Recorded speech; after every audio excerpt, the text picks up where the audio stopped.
Tonight, we've learned the names of all 4 people who died in a horrific explosion in Rockbridge County, and 3 of them are from the same family. Virginia State Police continue to investigate what caused the South River Market to blow up last week. And 10 News reporter Shane Dwyer is with us in the studio tonight. He's been looking into this a little bit more. And Shane, what is the family who owns the station saying? Brittany and John, it is just truly unimaginable to try to deal with what they're going through. I mean, when you look at the video there and the pictures here, it's still just horrific to look at these pictures and see where the flame was shooting up into the sky and where a gas station that once was is just no longer there at all. It's a terrible tragedy, but 4 deaths, 3 of them coming all from one family, is again unimaginable to deal with. Tonight, they're sharing with us a little about those people who were doing what they did a lot in the South River Market, hanging out, enjoying each other's company when something went terribly wrong.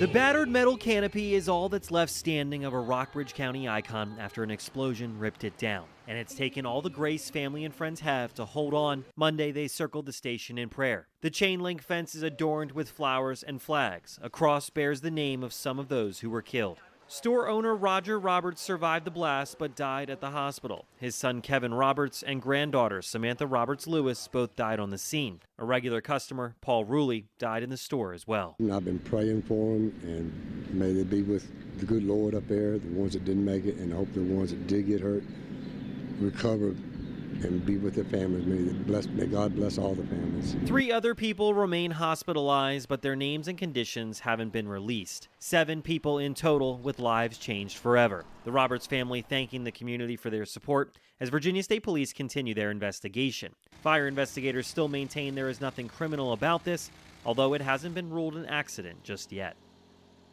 Family members say a celebration of life for each person killed is in the works. The public is invited to attend a vigil Friday night at Greater Vision Pentecostal Church in Buena Vista at 8. In the studio, Shane Dwyer, 10 News, working for you.